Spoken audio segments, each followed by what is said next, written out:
What's going on? What's up? Can you Ah, hear me good? I'm testing audio over here. you're good, bud. I'm gonna provide a disclaimer for everybody out there watching now. Uh, I'm not I'm not in my normal safe space here, my cry locker, my bubble.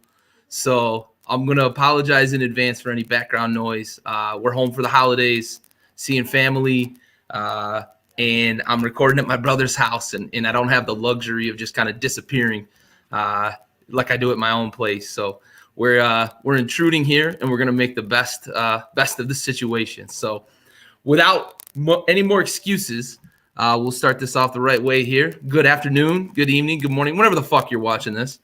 This is the Backyard Blitz, and with me I have Big Stove. How you doing? Doing good, bud. Doing good. Yourself? I'm doing well, man. Doing Good, well. good. Happy to be recording here. We're kind of flying by the seat of our pants, just you and I. Andy's got some family stuff. Raul's traveling for the holidays, like cousin Eddie. Yep, still traveling that RP. But glad Hell yeah.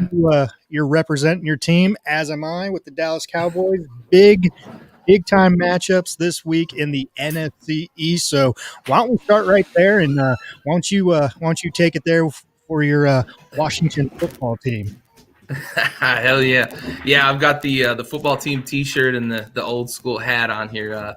Until they get a new logo, I guess this is what I've got to deal with. So, big news this week out of Washington, releasing Dwayne Haskins.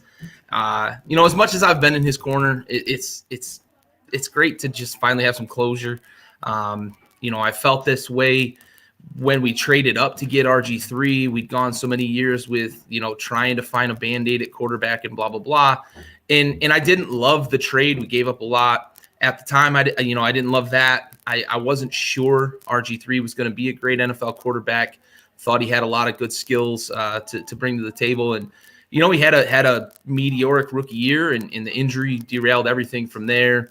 A lot of rumors about him not being very coachable, that sort of thing. And we're starting to hear some of the same things about Dwayne Haskins, where maybe not starting, but, in Washington, that's the way things go, right? Rumors get started. Background noise interrupts all the time. So big matchup this weekend, though. It looks like Taylor Heineke might get the start.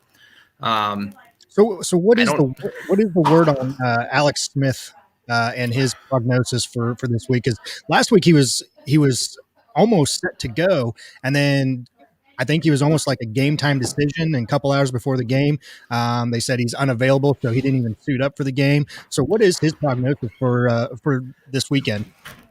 Yeah, they're being kind of hush hush about it. It's a calf, and that's sort of where the diagnosis or prognosis, stands. It's on his surgically repaired leg. So Okay, I think that's the biggest. It is. It's the calf. But really, it's what they're saying. Yeah. And yeah, you can read into that for sure. It's easy to read into that, and it's probably not hard to connect dots.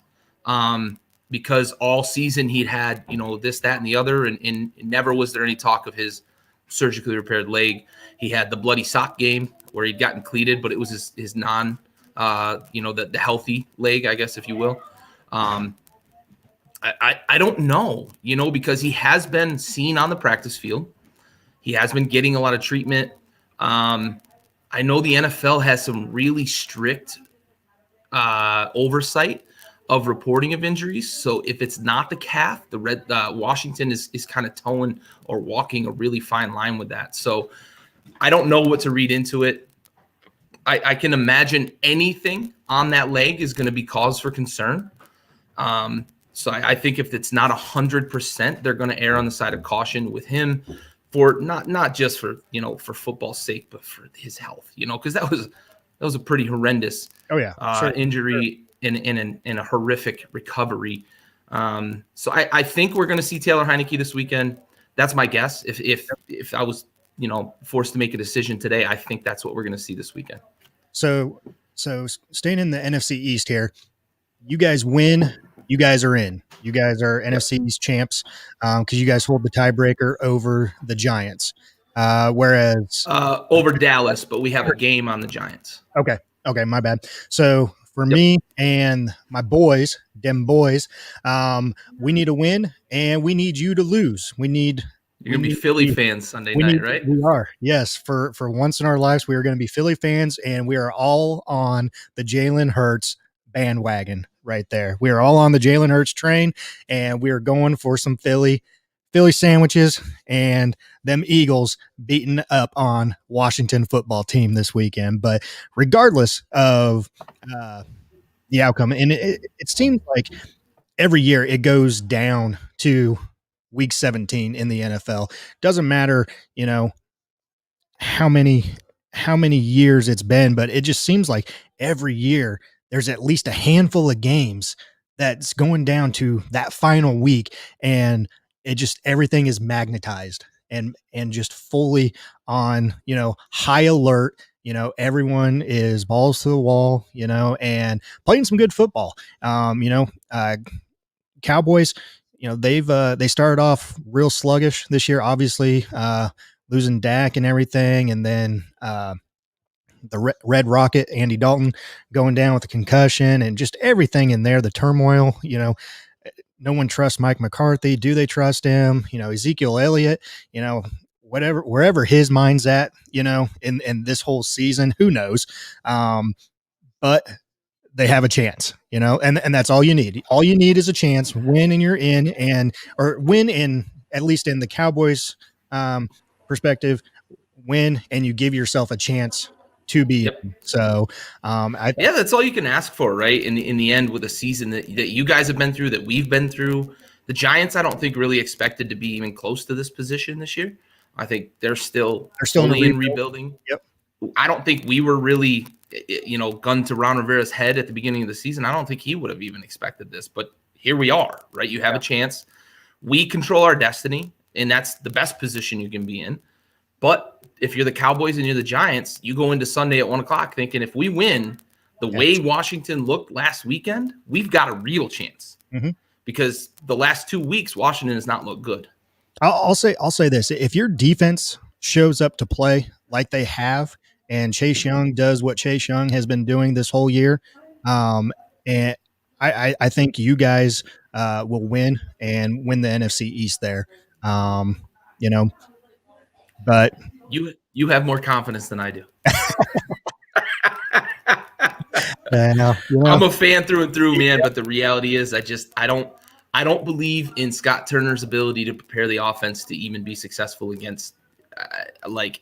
You could put us up against Alabama's defense, and I don't think we would score points because I just don't think he's capable of preparing this team to be successful on Sundays. Yeah. We have, and everybody wants to point to Dwayne Haskins, and he got released, and it's easy to kick a guy while he's down, but Alex Smith has a worse QBR than Sam Darnold this year. Yeah. Really bad. This offense just isn't prepared to be successful, and that's on the coaches.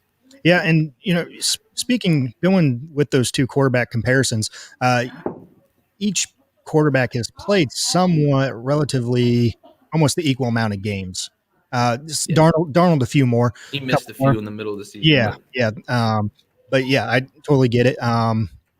You know, with me, from what I've seen with Alex Smith and everything, I don't think he has that deep threat. I think he's holding back a little bit. I don't think his legs are fully there, and clearly with the calf injury that he's having the past couple weeks, it's showing. But you know, hey, God love him. Great comeback story. My vote for comeback player of the year, and you know, he's given him a chance throughout the season, and that's all you can ask for. So yeah, I think just by taking a snap this year, he's probably was going to be comeback player of the year. To be completely honest, it's just that kind of story, and we're going to probably see the same sort of thing with Dak next year, right? Mm-hmm. Bad injury, broken ankle, broken leg, very similar type of injury, and I think we're going to see the same sort of thing with Dak next year, right? He's probably going to be the early and odds-on favorite to be comeback player of the year. You know, rehab willing, right? Yep, he's in the process of rehabbing, and it sounds like his is going a lot smoother than Alex Smith's did, for sure. Yeah. He hasn't been through 16 or 17 surgeries. So speaking of comeback players and everything like that, and surgeries and horrific injuries, Joe Burrow Saw a Yeah. video of Joe Burrow just over last weekend of him walking. Already. Yeah, I was just like, I looked at my wife. I was just like, it's only been like a month, and Modern medicine, bro. ACL, MCL, PCL, Yeah. what everything in his knee, and he's already walking. Like, Yeah. kudos Modern to him. medicine. Kudos to him Yep. for sure. Absolutely. Yeah. Absolutely. So let's stick with the NFC East here, and let's just kind of run down the teams and where they're sitting at here in Week 17. So you have at the top of the NFC, you got the Packers at 12-3, home field advantage already clinched. Um, so you got them. Then you got number 2 Saints 11-4. They've already clinched the NFC South. Seahawks 11-4. They've clinched the NFC West. Washington, they're still leading NFC East. Win, you guys are in. Buccaneers 10-5. They've already clinched a wild card berth. Rams 9-6, leading a 3-team race for 2 wild card berths. I believe if they win, they're in. If they lose, they are out, and you are without Jared Goff with the thumb surgery for Yeah. that game, and that's against the Cardinals, I believe. So, and Yeah. Kyler, It's not going to be an easy one. no, it's not. And Kyler Murray came out today and said that he is going to be playing on Sunday. Yep. So the Rams definitely have a uphill battle there. And then you have the Bears 8-7, and they own the tiebreaker over Arizona. So I believe if they win against Green Bay and Arizona wins against the Rams, Bears are in, I believe. Bears So, control their own destiny. yep. Arizona needs to beat LA and get Chicago to lose. And I think if Chicago loses and the Rams lose, the Rams get in behind the Cardinals, I think, as the last seed. I believe you are correct. And it's crazy. There's some like strength of victory that goes into that too, but it's crazy to say the Bears might be in after considering that 6-game stretch there in the middle of the season where they were just going downhill and downhill quickly. So then you have Cardinals at the number 8 spot right now, 8-7. They need to beat the Rams and have the Bears lose to earn the final wild card. Vikings mathematically eliminated. 49ers eliminated. Cowboys, baby. Dem boys still have that fighting chance. Sitting at number 11. Lions eliminated. Giants, they're still not out of the playoff picture just yet. They need a couple things to happen. They need you guys to lose and win against the Cowboys on Sunday. Panthers eliminated. Eagles eliminated. And Matty Ice and them Falcons down there in good old Atlanta, they have been eliminated. So great weekend of football coming up in the NFC side of things. So switching over to the AFC, some good matchups there. Chiefs at the number 1 spot, 14-1, clinched home field advantage, first round bye as well. Irish Patty's going to get to rest this weekend. Yeah, yep. And so the next time he would play would be 3 weeks. 3 weeks. 3 weeks. Now, a lot of people say it's a lot of time off to play, especially going into a playoff game. I would have maybe expected maybe a quarter, or maybe just a couple, series. Couple series. Yeah. But I get it. That's your franchise quarterback. You don't know how long people are going to be playing the game for. And when you have a group of players like Kansas City does right now, get it while you keep can. them healthy. Yes. Yeah. So yeah, I think we saw last year too, right? The Ravens came out and laid an egg in their first game, and the Titans were a wrecking ball in the playoffs last year. They nearly gave it to the Chiefs too.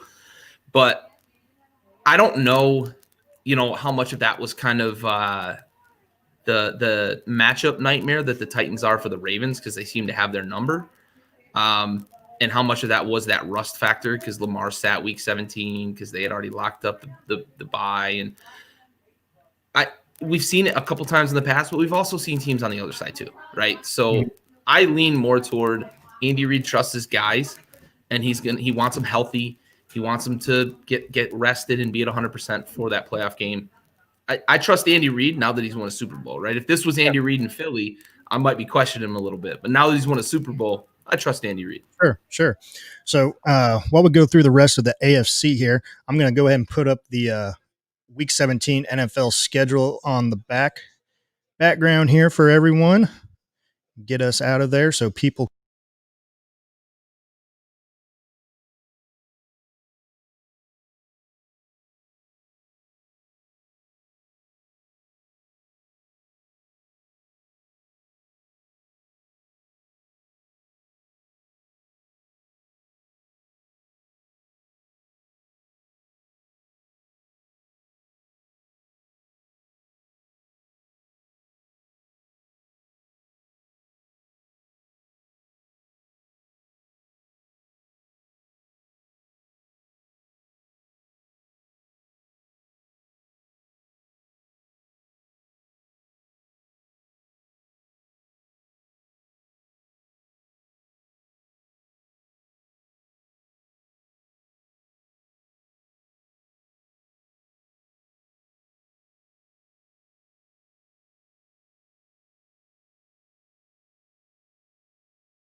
All righty.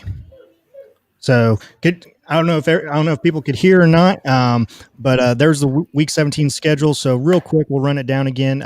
Sitting at number 2, Bills 12-3. They've clinched the AFC East. They own head-to-head tiebreaker over the Steelers. Steelers sitting at number 3, 12-3, clinched the AFC North. Then the Titans 10-5. They own the division record tiebreaker over Indianapolis. Big game this weekend between Indianapolis and Tennessee. Is that correct? Yes, for the division. Yep. Okay. Yep. So for the division there,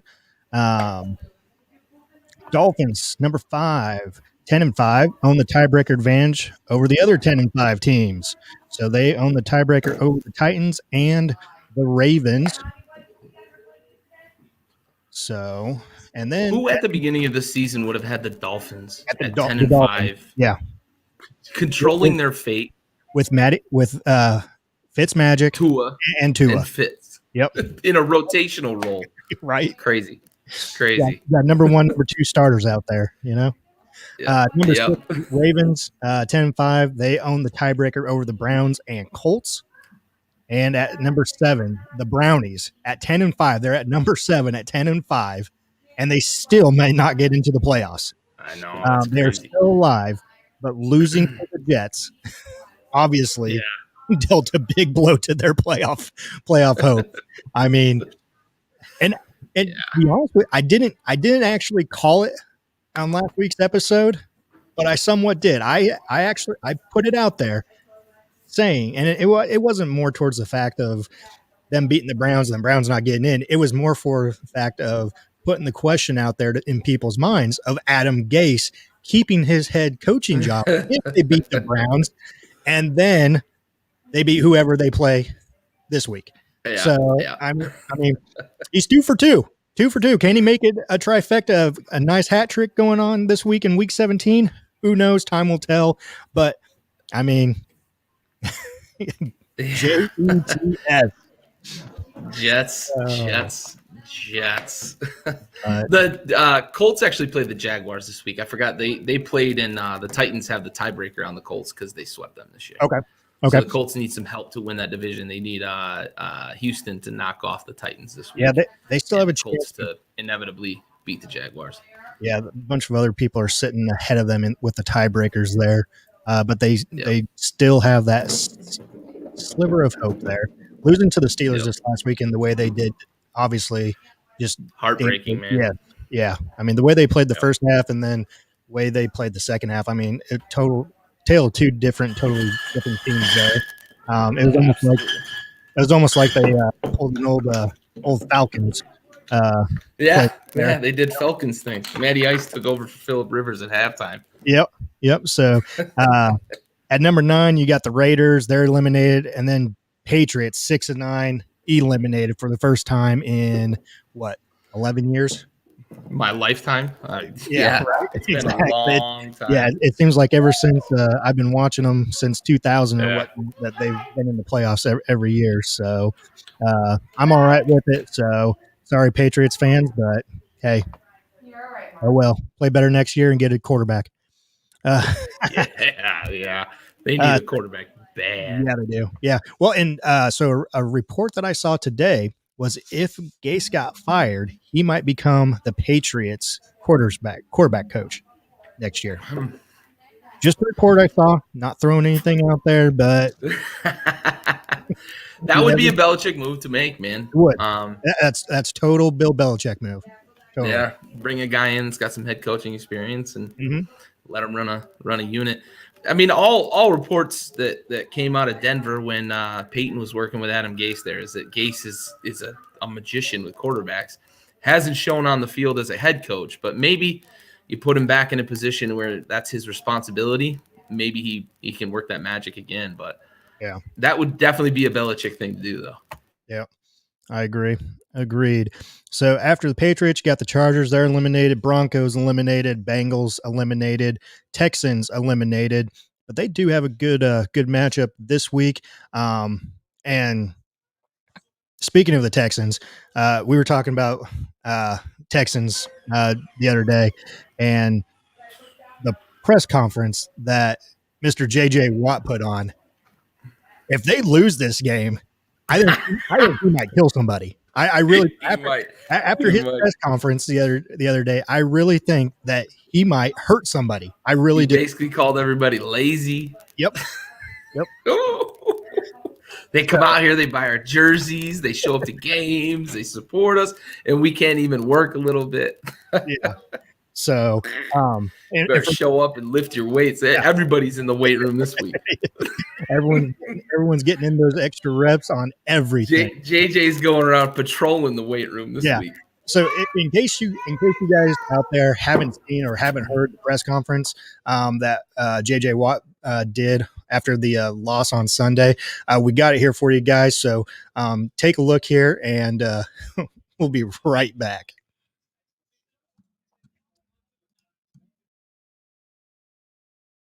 If you can't come in and put work in the building, go out to the practice field and work hard, do your lifts and do what you're supposed to do, you should not be here. This is a job. We are getting paid a whole lot of money. There are a lot of people that watch us and invest their time and their money into buying our jerseys and buying a whole bunch of shit. And they care about it. They care every single week. We're in week 16 and we're 4-11. And there's fans that watch this game, that show up to the stadium, that put in time and energy and effort and care about this. So if you can't go out there and you can't work out, you can't show up on time, you can't practice, you can't want to go out there and win, you shouldn't be here, because this is a privilege. It's the greatest job in the world. You get to go out and play a game. And if you can't care enough, even in week 17, even when you're trash, when you're 4-11, if you can't care enough to go out there and give everything you've got and try your hardest, that's bullshit. So that's how I think there are people every week that still tweet you, that still come up to you and say, hey, we're still rooting for you, we're still behind you. They have no reason whatsoever to. We stink. But they care, and they still want to win, and they still want you to be great. That's why. Those people aren't getting paid. We're getting paid handsomely. That's why. And that's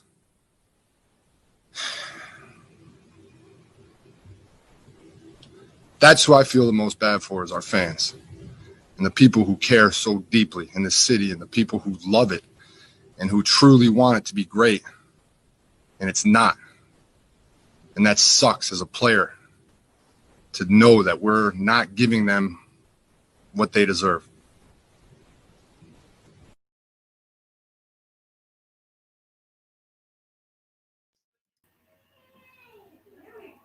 I'm ready to run headfirst through a I'm fucking ready to wall. run through this brick wall right here, man. Yeah. And you can see the passion in Yeah. the way he was saying. I mean, he truly cares. You don't see a lot of guys put forth that emotion. They don't let their emotions show like that. Be vulnerable, especially an NFL football player, big of a name as JJ Watt is. You really don't see, those type of players show that vulnerability. when they're doing a press conference or anything like that. But you could almost tell that he was about ready to tear up and start crying for the fans because of the way they've been playing all season long. Yeah, for sure. He was feeling it, and he wanted to send a message, and JJ message fucking delivered. Message received. Yeah, I would hate sure. to be the guy that got on his shit list this week in practice. I would actually love to be there and see that happen. If it did happen. Let him catch you loafing. Woo, woo, son. Yeah. It made me question whether I should sprint to my car in the morning or not. You're sprinting to your car. You're sprinting from your car to the facility, from the facility to the training room to the field, and back and do it again. Looking over your shoulder for JJ Watt like he's fucking Terry Tate. Woo! Pain train is coming. Oh, all right. So if you can't get inspired by that, man, fuck. Get out of here. You got some real fucking soul searching to do. Exactly. Crazy. Moving on from the Texans, you got the Jets, who, with their win against the Brownies, officially took themselves out of the running for the 2021 NFL first-round pick of Trevor Lawrence sweepstakes and gave it all to number 16 team in the AFC, the Jacksonville Jaguars.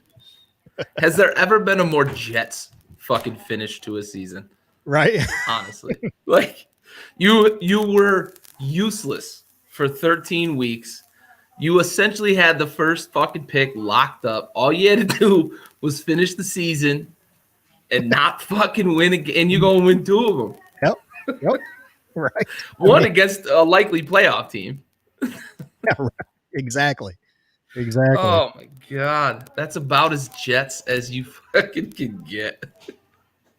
So getting to the comments here, we got Paul Baker at the start of the show when we started talking about the Cowboys and everything. He's a big Cowboys fan. Said Cowboys. Huge Cowboys. Huge Cowboys fan right there. That Paul J. Baker.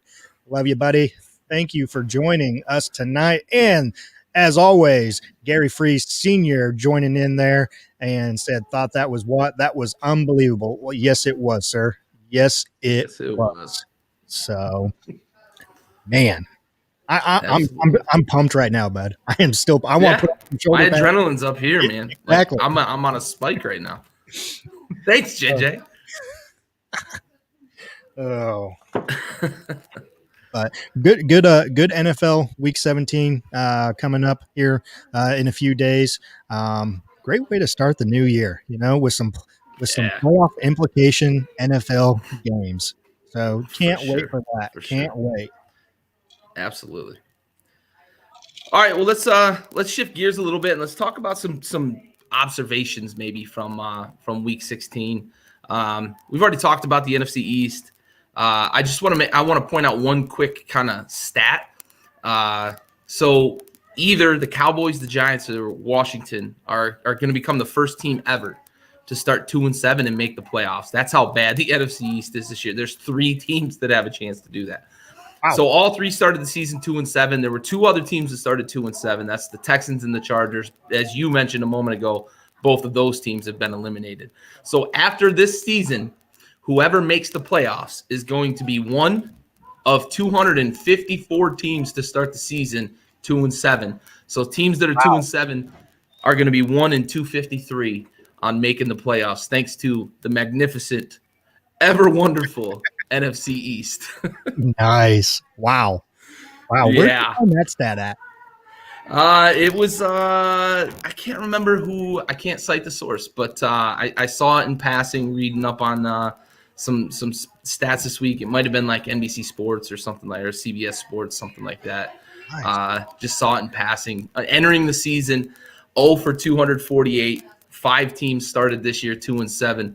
3 of them reside in our beloved NFC East, and one of them is going to make the playoffs this weekend. Kudos to that team, and I hope it's kudos. But hey. For sure. So I want to get your thoughts, though, real quick on Alvin Kamara, Christmas Day. ties the NFL record for rushing TDs against a Vikings defense that's their performance all season. It's kind of like been a bell curve, right? They were really shitty in the beginning of the season. Middle of the season, they looked like a fucking playoff contender. And then for the last 3 weeks, the defense has fallen back into the shitter. Yeah. What did Alvin Kamara fucking do on Christmas Day? Holy shit. Santa came to town. That's what happened. Santa for fantasy owners, for sure. So it's not a funny story, but my wife was in the championship for fantasy football. And unfortunately, Kamara went off for like 60-some points in our league. Yeah. And it just set the tone for the rest of the week. And, I mean, kudos to her for being in the championship. I finished dead last in all my leagues. So I guess I don't know what I'm doing and really just didn't care at the very end there on any of those games. But Alvin Kamara, with his performance, he tied a single game record for touchdowns in a game. Carried the ball 25 times, I believe. Right around 20, 25, 26 times, I think. And it wasn't even, it was 174 yards or 170 some yards rushing, and six tutties, and gave the Minnesota Vikings, a big stocking of coal. That's what he gave them on Christmas Day. Gave him the business. Man, I mean, as a football fan, you witness history there, and he could have got 7, if they would have put him in there when Taysom Hill went in for that tutty there at the end. But Yep. I mean, kudos, and just the way he was interacting on the sidelines afterwards, saying that he wanted other people to get the ball and share the wealth, because, if everyone's getting the wealth, that means they're doing good and everything else like that. So, kudos to him and the Saints, and got to give credit where credit's due in that offensive line and just the way they pushed Minnesota's line back, and bully ball. Yeah, I mean, created holes for him. I mean, once he hit that hole and got to that second level, I mean, it was over. I mean, so kudos to him. Kudos to the whole Saints there on a great victory. Can't stand the Vikings anyway. Dad's a big Vikings fan, so stuck it to him there. But yeah, I mean, great game from him personally. On a personal level, individual wise, man. What did you see that you saw from him that you didn't see in previous weeks? I mean, you brought up fantasy. I'm in a league with some guys I was on the ship with, and it's the finals, and it's like a 2-week finals. So first week, this guy has Kamara. He's also got Brady, and he's got Gronk. So he was up like 100 points on the dude he was playing against before the week even fucking started. So, he had a big start to the week. We'll see if my other buddy can make a comeback in week 2, but it should be interesting going forward. Kamara, he's a guy that, I think has this sort of potential. You don't ever think about like 6 TD potential, but like embarrassing a defense type of potential. That's kind of the way I looked at it. That was a game that Kamara took advantage of a defense that was clearly not prepared to defend him in the way that the Saints were utilizing him. As you said, that offensive line was bullying a Vikings front that had been playing pretty well over the last couple of months. Not that day. No. And I don't know if they were just asleep on Christmas Day or what, but Kamara's a guy that can really make a defense pay for mistakes because he's elusive. He's sneaky fast. You watch the guy run. He doesn't look like he's trying. Mm-hmm. He doesn't look like a guy who's putting any effort into running, and he disappears on you real quickly. Yeah. But then when you try to tackle him, he's got incredible balance, and it showed that day because he had, I think he had something like 70 yards after contact or something crazy. They couldn't get him to the ground. Yeah. And he's a guy that can do that, right? And he's got elite speed. but also that ability to shake off tacklers. And it was on full display on Christmas Day. Just insane. Yeah. So real quick, I don't want to dwell too much on it because we talked about it last week's episode, but I mean, I got to ask the question since we're in that game. Kirk Cousins. So here's the thing: like Cousins had another game. He was fine in that game. He was fine in that game, and that's the thing that, like, I know the quarterback. When you lose, the quarterback takes the blame, right? And I've never been a person that has ever said that Kirk Cousins is going to take a team with no talent and make them great. Right? He's not Aaron Rodgers. Okay, Rodgers does that. Rodgers has shown that he can do that. Now he's got Devontae Adams, who is elite, but there's been some years that Rodgers hasn't had a lot of talent on that team. Brady, another guy, not a lot of talent on that team. He's won Super Bowls with teams that had wide receivers that you couldn't name anybody past fucking Troy Brown. So Kirk Cousins is not that guy. And I will defend Kirk until the day he retires. I will defend him as exactly what people should expect from him. Now, I know that the contract is interesting, but for the dollar value, I will stand by my statement from last week, right? The Vikings got what they paid for. A lot of guaranteed money, and they are stuck with him for better or for worse, right? They've hitched their wagon to Kirk Cousins because of the contract, but it's not a cost prohibitive. It's a fairly team-friendly contract for a guy that, in my opinion, if you really detach yourself from that guaranteed money, if you detach yourself from that, Kirk Cousins to me is a guy he's a top tier quarterback. Maybe I would probably put him in the top 10. Are you? And I would, but I don't know that I would put him much higher than 10, right? But if you look at him salary wise, based on that contract, he's more like 15 or 16. So they got, in my opinion, they got what they paid for, right? I was disappointed when he left Washington. I wanted them to sign him, and maybe I'm super loyal because of that, right? I still have that kind of in my heart of hearts that I'm going to defend him. I will go to bat as a fan, as a whatever you want to call it, a fanboy, whatever, a stan, right? I'm a Kirk stan, and I will continue to be that because I just think that there's this expectation put on him because it was the first fully guaranteed contract in the history of the NFL. I think people are attaching more to that than there should be.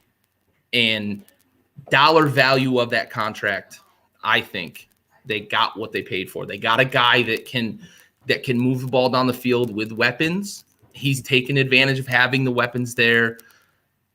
I don't saddle him with a lot of these losses from the Vikings, man. I watched that defense. They're awful. I watched them in the playoffs last year. He's got guys in his lap almost as the ball's being snapped. It was the same situation he had in Washington.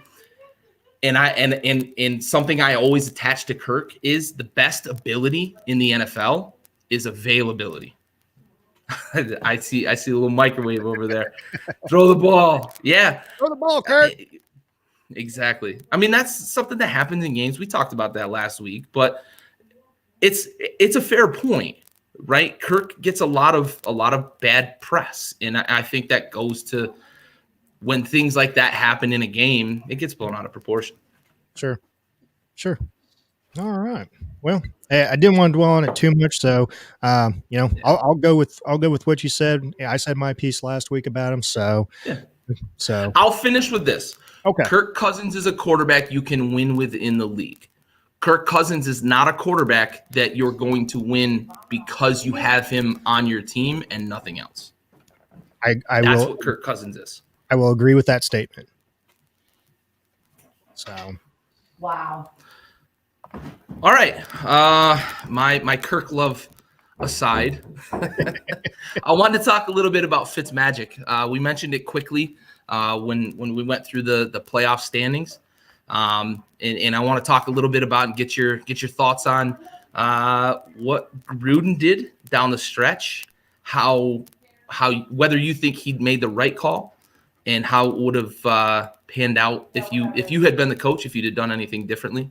I think I made my thoughts pretty clear on Facebook last week. Gruden fucked it away. Yep.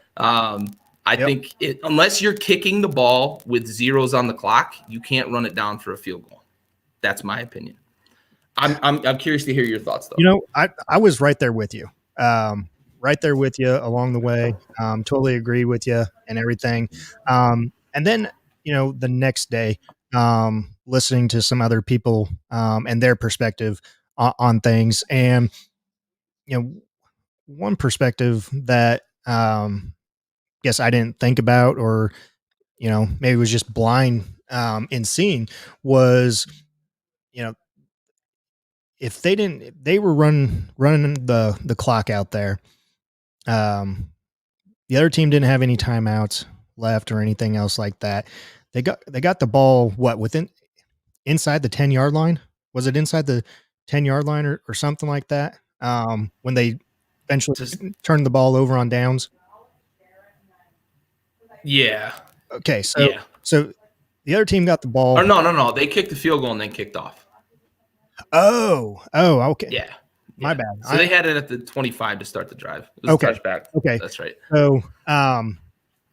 So no. To me, you run that clock fully out. Don't kick the points and leave them inside the 10-yard line with no timeouts and like 19 seconds left, or whatever that time frame was. It was under 25 seconds, I believe, when they would have gotten the ball back. Well, so they had to kick the field goal to take the lead. So they were down 2 and had to kick the field goal to take the lead. The Dolphins were trying to give them the touchdown. Yeah, is what it ended up being. True. Man, I don't know fully, I guess, what I would have done in that instance, even after, you know, it's been 3 days since it happened, you know. But as we were watching it and as we were communicating back and forth with the other boys, you know, I was right there with you in what you were saying. Yeah.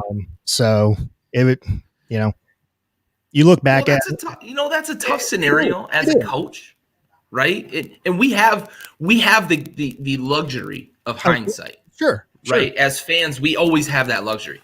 But I will say, in the moment, I was texting both in Facebook, and I was putting it on Facebook, and I was texting my brother. I was trying to get the message to John Gruden, but he doesn't fucking follow me apparently on Facebook. If he'd have followed me, he probably would have won the game, fucker. He was on the other side of the country. Yeah. I was trying like hell to get him a fucking message, but he wasn't taking it. But, you know, here's the thing. If you can't run the clock down to 0, you can't kick a field goal.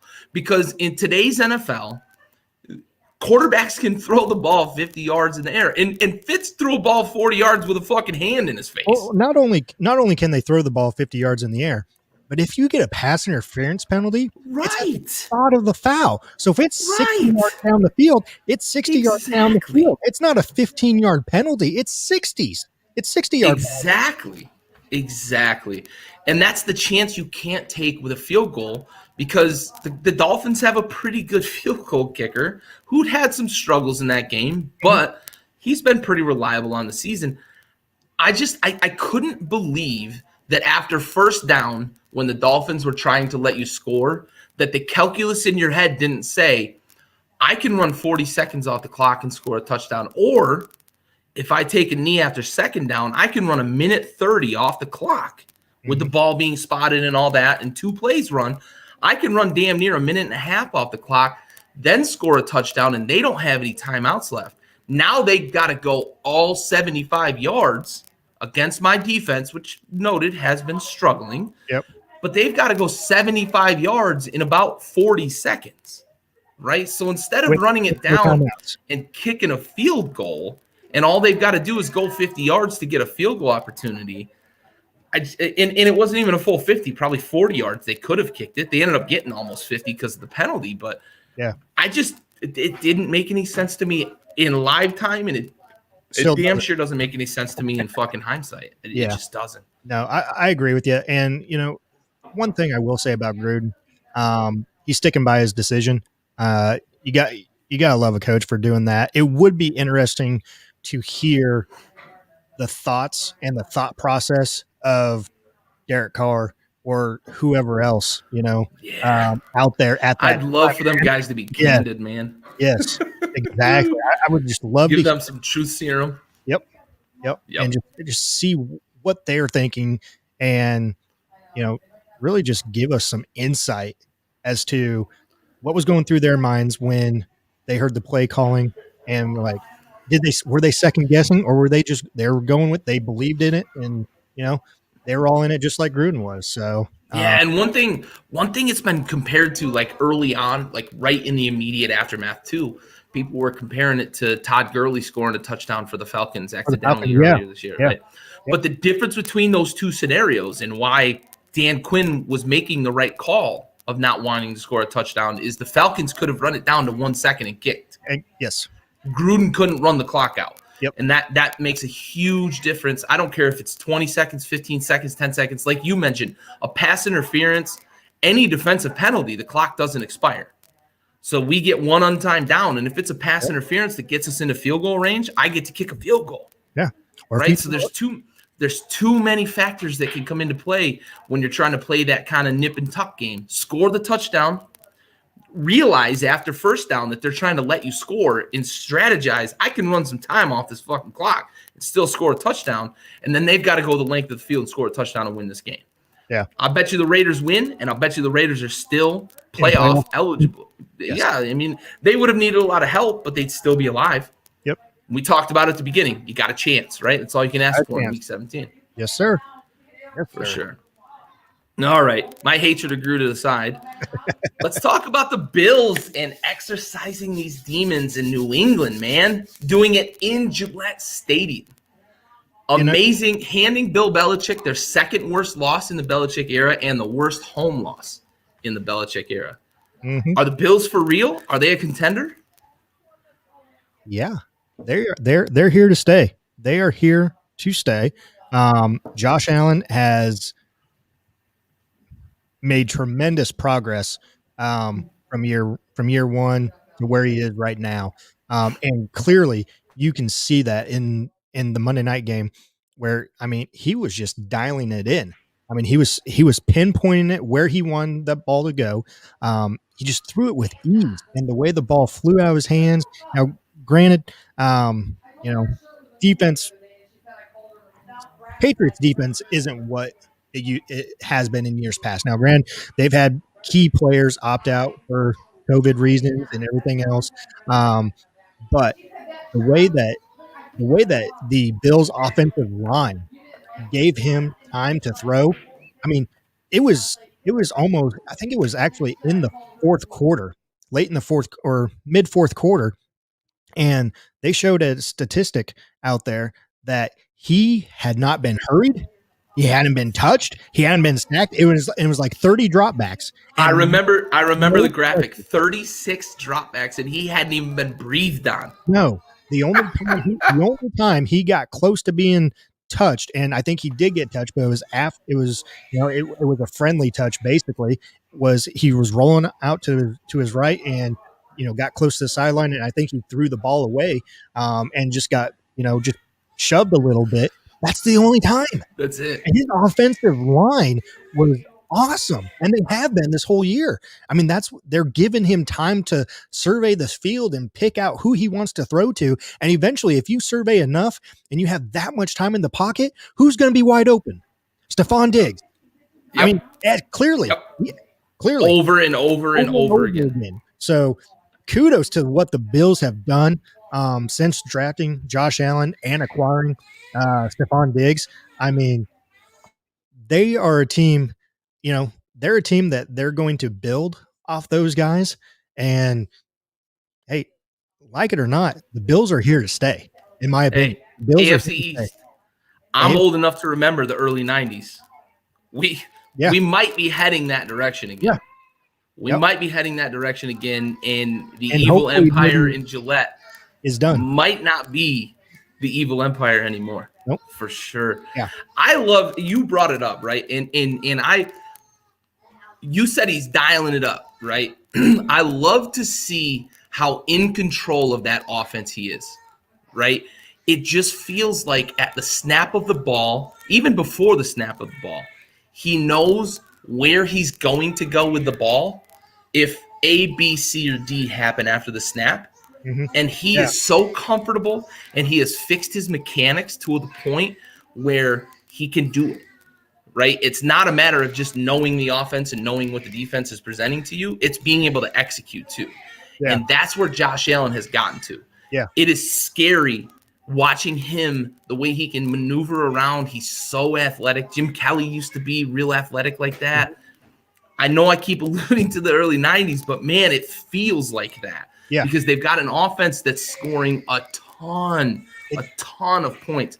And if this defense can even just barely catch up to this offense, look out AFC, not just AFC East. Look out AFC, because I don't know that Patrick Mahomes and Andy Reid want to see the Buffalo Bills in late January. I think that they're putting some shit on the field right now that is scary. Yeah, I think they can stick with them from an offensive standpoint. That defense, the defense, it has shown signs of potential and signs of growth so far. But I don't think that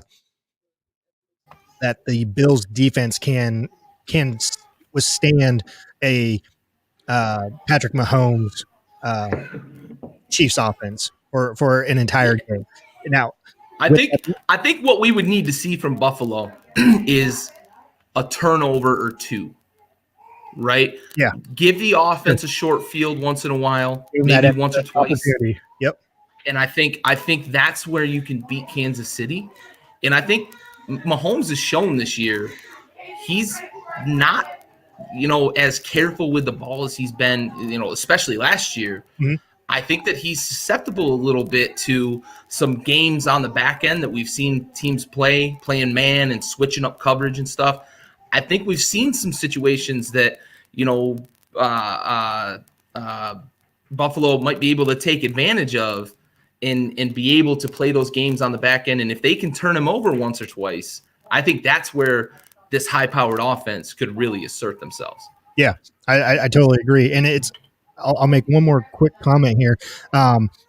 It's almost like Josh Allen in the offseason went to both a Gruden quarterback camp and a Peyton Manning quarterback camp and combined those two and just osmosis everything in his body. And that is the quarterback that he is right now. And I think that is the quarterback that he will be for years to come for the Buffalo Bills. Yeah. I mean, I'm on the brink of defecting to Bills Mafia if they'll have me, right? That's how good Josh Allen looks right now, man. It's insane. And we've got Jeff Acor over here in the comments mentioning, finally a legit number one wide receiver in Buffalo. You got that right? Yeah. Diggs went from a guy in Minnesota who was kind of an enigma, a little bit of a diva, maybe was misunderstood, to Buffalo, where he has changed that offense, right? Not only has Josh Allen's growth changed that offense, Stephon Diggs has changed that offense, because Josh Allen knows, as you mentioned, right? I get outside the pocket, I extend the play, I get away from pressure. Who's going to come open? Mm-hmm. Diggs. And I know where he's going to be. We see it a number of times. He threw against his body across the field, things that Mahomes gets praised for in the national media. We see Josh Allen doing that stuff. He's so physically gifted. He's capable of doing it. And we see him doing it. Diggs has become that guy in Buffalo. Yeah. I thought they gave up a lot to get him, but man, has it paid off. Hey, Jeff Acor alluded to it, finally a legit number one receiver, first one that, that you've probably had since Andre Reed. Yeah. Yeah. So, Molds was a long time. Molds was above average for a few years there in Buffalo. He was probably a real true number one for those teams, but a true number one in the NFL sense. I think you're probably right to go back as far as maybe Andre Reed, Hall of Famer. Hall of Famer. Yeah, sure. For sure. All right, let's switch gears a little bit. Browns. I want to talk a little bit about this. I don't want to dwell on it too much, because any Browns fans watching are probably sulking. Yeah. Really, there's, like you said, there's not much to be said about it. I mean, you lost to whatever the Jets were, a 1-13 team Yeah. at the time, whatever. Yes, you had My curiosity, how's the NFL treating these COVID cases so differently? The Browns had their entire wide receiver core down. And I know there's been a lot of talk this week that the NFL agreed if one position group got hit hard, they wouldn't worry or cancel or postpone a game. But the Ravens, as far as I can remember, it was really only Lamar Jackson and the running backs that they had issues with. What are your thoughts? I mean, is the NFL treating these things so differently? Are the Ravens? It seems like it, because when you first had the Tennessee Titans, you had like 20 some people, almost up to 30. That's an outbreak. That's an outbreak. Yes. So with that, yes, you need to cancel. What was it? 2 games? They canceled 2 games for them. Ravens. Yeah.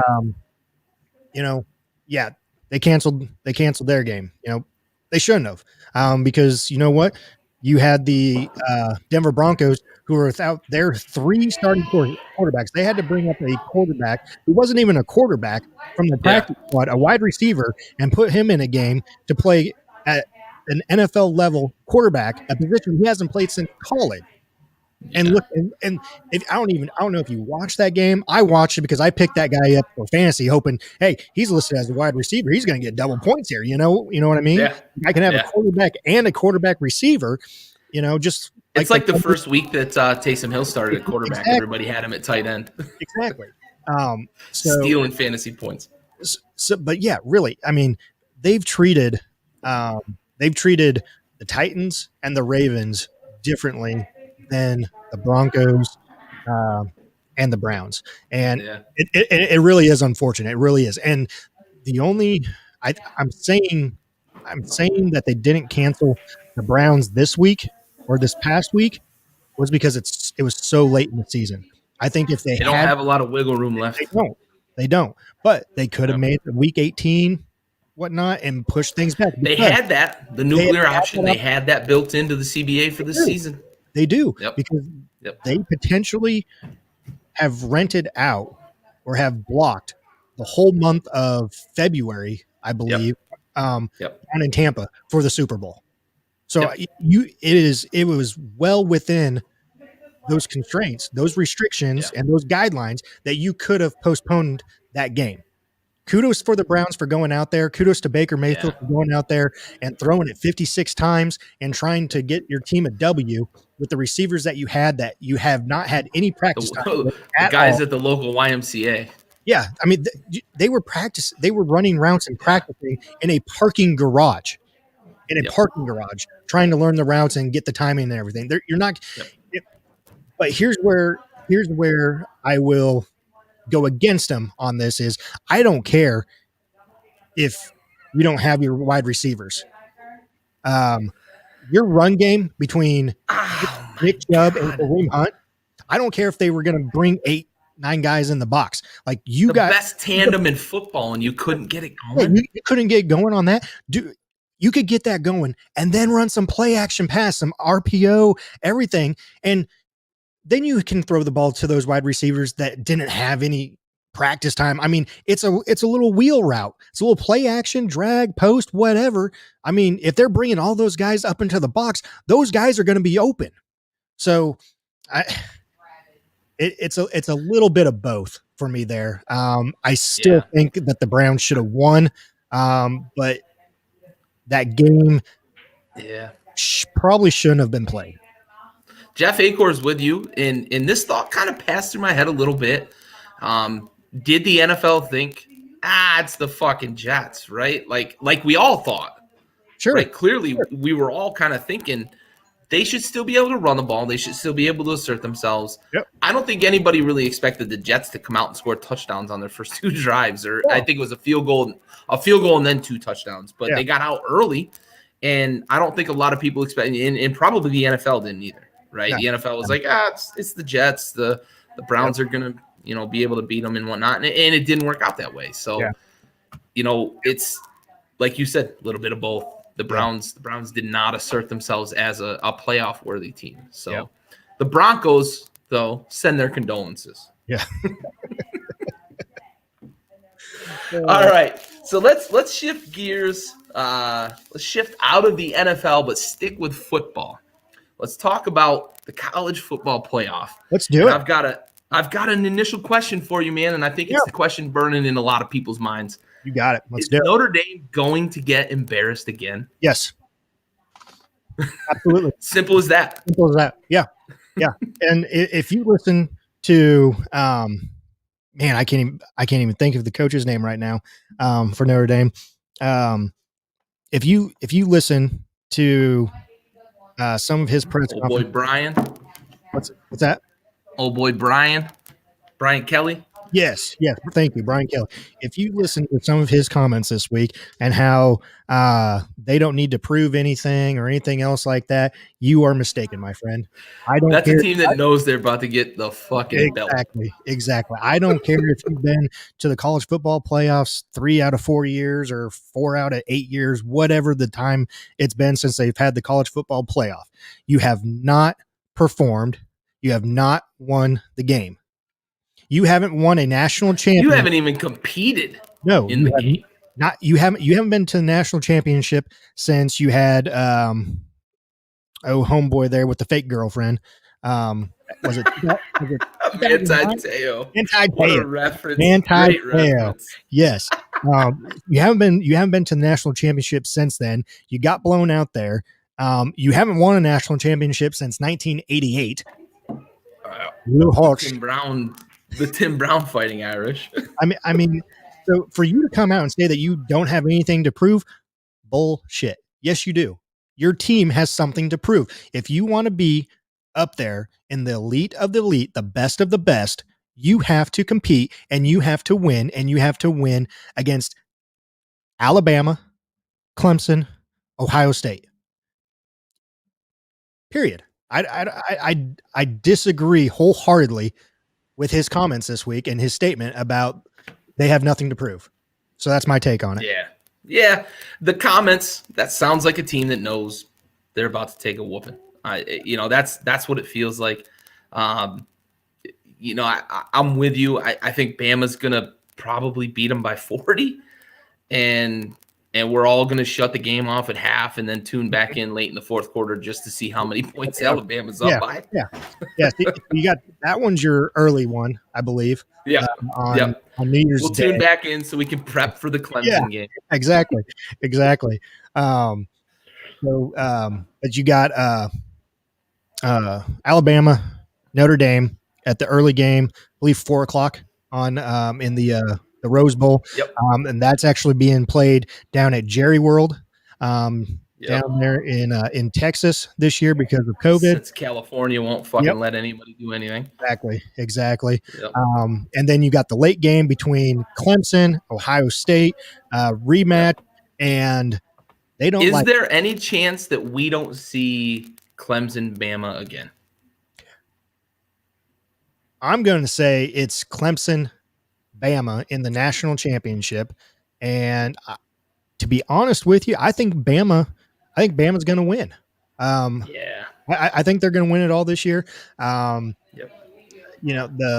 Mac Jones, Devontae Smith, the 2 Heisman finalists right there, and then you got Najee Harris running in the backfield who came in 5th. If you really want to, three top 5 Heisman. Exactly. And really, you could put Harris, in Trask spot right now. I mean, if anyone's watching the Florida Oklahoma game, Trask threw 3 INTs in the first quarter, and they're down 31-13 right now. Just started the He's third not quarter. helping his draft stock. No, he should have opted out when the other wide receivers, Pitts and whoever else. Yeah. He's costing himself millions right now. So, but whatever, I say that, but as a former college player, I would have played. I would have done the same thing. Yes, draft stock, whatever. But it was never about money or anything else like that. For me, it was all about the love of the game, and I'm right there with him. I would have played as well. You sacrificed so much throughout your years to get to this opportunity. Now, granted, it's not where they wanted to be when the season started or anything else like that, but it still is a bowl game, and and really, I really don't think you started seeing players opt out until Christian McCaffrey. Yeah, I think prior to him, it was really rare. Yeah, But he was like the first big, big big name. top 5 guy that he opted out because he said like the game, and he was honest about it, right? The game doesn't mean enough to play in, and he may not have said it in those exact words, but that the gist. And then we saw a big wave of it because it paid off for him, right? He skipped a game and it didn't affect his draft stock. And I don't think NFL teams care anymore. I think a long time ago, they might have put that into their like personality calculus, but they don't care anymore. You go to the Underwear Olympics and you show them what they thought they saw on film, or you show them more than what they thought they saw on film. You're still going to go in the top 10, top 5, So it's a trend now, and it's going to continue to happen. And I don't think that there's an answer from the NCAA. No, nope. Even with players getting to the point where they're going to get paid for their likeness, I don't think the bowl game is going to be enough of a money draw for players to say, I'm going to potentially sacrifice hundreds of millions of dollars to play in this bowl game and blow my knee out, right? Yeah. Yep. They're just not going to do it. Yeah. So Brandon Mellenbacher's here a little late, but he says, "Go Bills!" Yeah. We're here on the show. We're not shy about our affinity for Bills Mafia. We are wanting to become part of Bill Mafia. So send us the criteria to become part of Bill's Mafia, and absolutely, Gary and I will happily join. I think all we got to do is we got to go through a folding table on camera. So I think we can make that happen live on a show. If the Bills Mafia is willing to put us in as honorary members, we can go through a folding table on the show. I'd be willing to, and I'd imagine you'd be willing to. Oh yeah, sign me up. Yeah. Oh hell yeah, absolutely. Hell yeah. Maybe we do that after the Bills win wild card weekend. We'll go through a fucking team. Yeah. For sure. All right. So absolutely. Sticking with who's your favorite for Heisman? I want to hear your favorite because I'm fucking so on the fence. So I don't really know who my favorite is right now. To me, it's down to both Mac Jones and Devontae Smith for Alabama. Yes, Lawrence is up there as well. Now, granted, he had a few missed games due to COVID and everything else, but the performance that both guys at Alabama have been putting on lately, unreal. So I'm probably, I think I'm still going to go with the quarterback in this instance. But it would definitely be nice to see someone other than a quarterback win the Heisman, and be the first wide receiver to do it since Woodson did it in 91, I think. Yeah, the first non-quarterback since Charles Woodson. Yeah. Woodson played both sides of the ball and returned kicks, so he had a lot going for him. Devontae Smith doesn't do that. Quick aside, Brandon, that's a good question, and I think that's actually something we should talk about before we get to the NBA. So we will get to that for sure. But back to the Heisman. Yeah, I want Devontae Smith to win it because he's so dominant. Mm-hmm. And I think that if anybody is to give the Jacksonville Jaguars pause for drafting Trevor Lawrence this year, it's not going to be another quarterback. It's going to be Devontae Smith. in my opinion, because he's that good, that dominant, that much of a difference maker at the wide receiver position. Yeah. Now, who I think is going to win it, though, is Jeff. That's I get it. I do. I'm with him. I'm with him because I just think that's where the voters are going to go, and I hate it. Right? I hate that. I do. I hate that because I think that it's going to be a quarterback because they always feel like they have to vote for a quarterback. And I was leaning Mac Jones, right, I think for a couple of weeks. But then Lawrence has come back and they put a real shellacking on Notre Dame. And I know the votes were supposed to be cast before the championship games, but I don't feel like they ever actually get cast like that because we've seen votes kind of swing based on, Heisman candidacy swing on championship game performances. At least it's felt like that in the past. I think Trevor Lawrence is going to win it. And I think it's going to be one of those ones where we look back and we say the right guy didn't win it. Like the Troy Smith Heisman, right? He wasn't the right guy that year, but Ohio State was so good it was hard not to give it to him. I think we're going to look back on it and say Trevor Lawrence won it almost exactly as Jeff Akor says. A career achievement award that he probably shouldn't win. Okay, so and I'm with Jeff. I want Smith to win it because I feel like he's that dominant. But I think it's going to go to a quarterback, and I think the voters are going to vote for Trevor Lawrence. Okay, so you were throwing out some stats earlier there in the NFL. So let me throw some stats at you between these two quarterbacks here. Okay, so let's go with Mac Jones. Okay, consistent, efficient all season long. Okay, he led the FBS in completion percentage, had 7 300-yard passing games and 4 400-yard passing games, completed 70% of his passes, and completed at least 80% in 3 of them as Alabama finished the regular season undefeated. Unblemished. Heisman moments here, okay? And this is where you truly start to shine and, kind of put yourself atop of the other quarterbacks or top of the other NCAA players. So, Heisman moment, big games against highly ranked opponents. Texas A&M, 435 yards, 4 TDs, 1 INT. Georgia, 417, 4 TDs, 1 INT.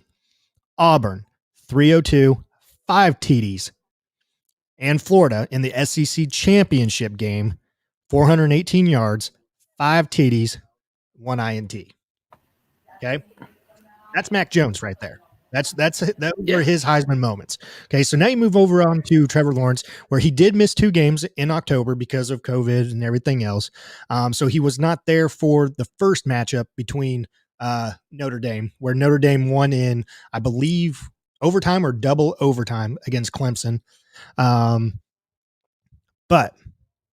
Heisman moment came back in the ACC championship game and threw for 412, 3 TDs, 2 passing, 1 touchdown against the number 4 team in the country, Notre Dame. So there's every year there's always this talk on SEC football. Paul Feinbaum this, Paul Feinbaum the SEC football. It gets old, it gets redundant. As a Big 12 fan, I'm sure you love to hear about SEC football. Big Ten, but yes, or Big 10. Sorry, not Big 12. It's all good. It's all good. But you really, those first few games where Lawrence was playing lights out, where yes, front runner by far. That was the Trevor Lawrence that didn't quite perform last year like he should have. This year, yes. He was playing for that number 1 draft pick for this year, and he damn well performed until he found out the Jets were going to get it. Exactly. Yes. But then he got COVID. The competition is different in the ACC compared to the SEC. When you're a quarterback for the number 1 ranked team basically all season long, and you're playing, the number 4 team, the number 5 team, the number 8 team, throughout the season, and you're putting up those numbers against those defenses and everything else, because they're not ranked like that, for nothing. And you're Yeah. putting those types of numbers game in, game out, week in, week out. I'm gonna give it to that guy. Not based off of who he played and what the numbers were when he played those teams. Now I get what Jeff is saying. I totally do, and he might be right. He really might be right, because it's almost like we've seen so much of Trevor Lawrence, in these 3 years at Clemson. I mean, all he does is win, and all he has done is performed very well. With a slight sophomore slump a little bit last year. So yeah, I could definitely see it, that it's been year 1, year 2, year 3, performed at this high of a level for 3 straight years. And yeah, he missed a couple games because of COVID, but he still performed when he got back, and performed very well, and defeated the team that is their lone blemish on the season when he wasn't playing. Exactly. Yes. Yeah, and I'm with you with the Heisman moments in the stats against SEC teams. You're absolutely right. I think that Jeff probably puts it right again, that Smith could steal some votes from Jones, and Jones could steal some votes from Smith, and we might see kind of a hairpin Heisman vote this year. We've seen some close ones in the past. We've seen some really lopsided ones recently, Joe Burrow last year. But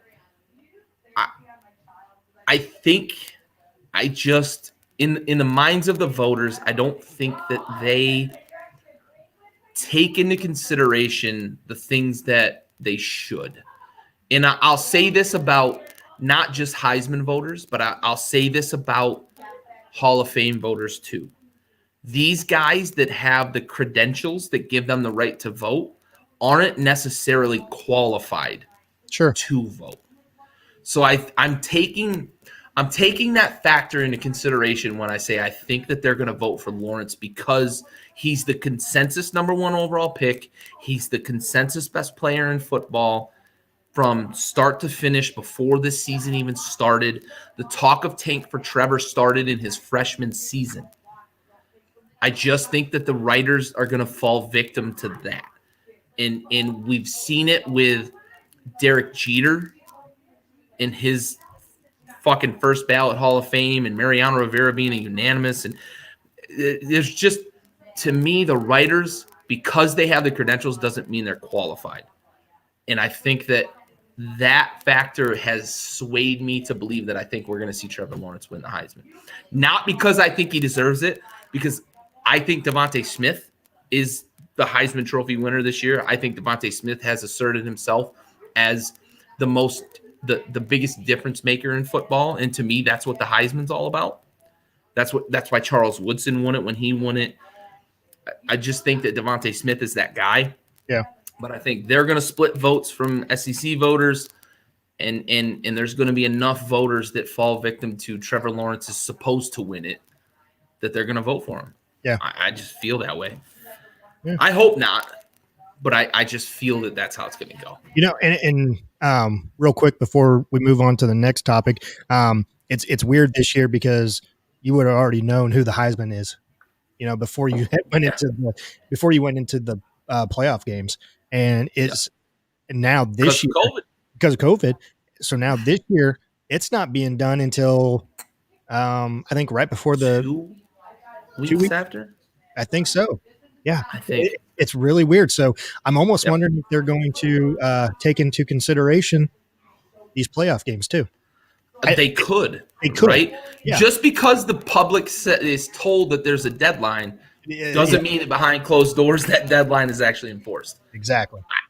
I don't believe that that's the case. And we've seen it in years past where a championship game performance felt like it swayed the Heisman vote.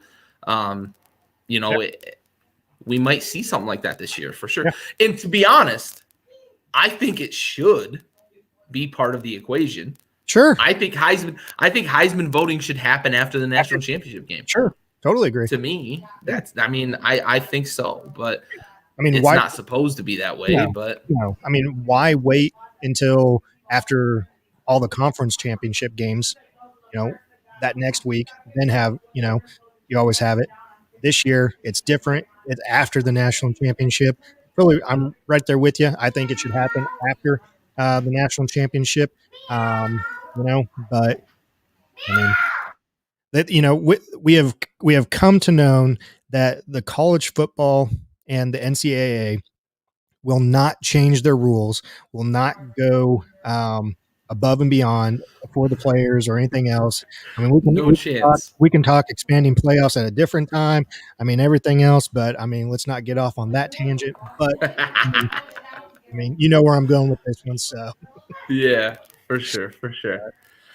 All right, let's switch gears. I want to go back because Brandon Mellenbacher brought it up, and I do want to talk about it because we've discussed it a little bit kind of in passing in previous weeks. And I maybe a little selfishly, I want to back up because I posted on Facebook on this topic this week after the Green Bay Packers game. what topic did you not discuss and post on Facebook? Yeah, I know. I fucking blast Facebook like crazy. I apologize to everybody out there that follows my feed, but or that it is unfortunate enough to be my friend on Facebook. But I posted about this after the Packers game. In the snow in Green Bay, the dude just throws up a gem. And to me, the conversation about MVP ends with Aaron Rodgers this year. And I don't want to take away from one person in particular because I don't think Patrick Mahomes has played well enough to be in the conversation. That's a personal opinion, and I don't know how many people share that opinion. But I don't think that Mahomes has played well enough to even be in the conversation. I think it's a two-person conversation. Mm-hmm. And to be honest, I think it ends with Aaron Rodgers, but I do think that we have to give some credit attention to, and we've already talked about him. Yeah. But as far as MVP goes, Josh Allen, Yep. right? Aaron Rodgers is my runaway MVP. I don't know how many people share in that sentiment, but Josh Allen, I think he does deserve to have some consideration for it, for the way he's improved, the way he's played, and the way he's led that team. I'd like to hear your thoughts more. We talked a bit about how he runs that offense, but in terms of MVP, how do you feel about Josh Allen? So we briefly discussed this last week as well. Well, hello there.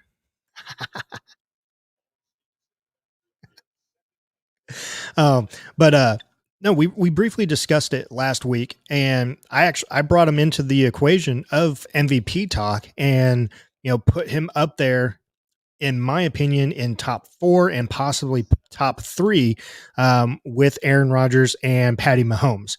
After seeing his performance and watching his performance this last week, I'm right there with you. I am on that bandwagon that it's a 2-man race to me right now.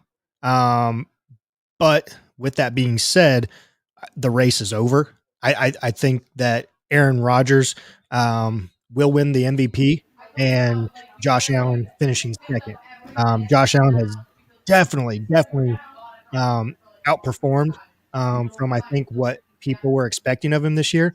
And kudos to him for doing that. He has performed very, very well this year. And just getting into that MVP talk is an accomplishment in itself, especially with the likes of Aaron Rodgers, Patty Mahomes, Russell Wilson, Drew Brees, Tom Brady, those quarterbacks that are always right there at the top of the quarterback list. And when you had Russell Wilson off to the hot start that he had to begin with this season, I mean, everyone was on the Russell Wilson train for MVP, and then Mahomes and Rodgers. And as the season has shaken out, he's died off. But Rodgers and Josh Allen have risen to the top of that plateau there. But I think Rodgers, in my opinion, will win MVP this year with Josh Allen finishing second. But Josh Allen will be in the MVP consideration for years to come now along the likes of Aaron Rodgers, Patty Mahomes, and Russell Wilson.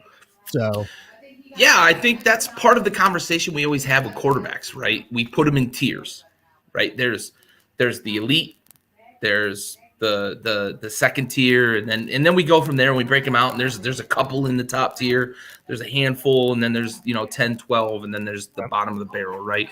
The cream always rises to the top, and Josh Allen has done exactly what he needed to do to become the guy he's become, right?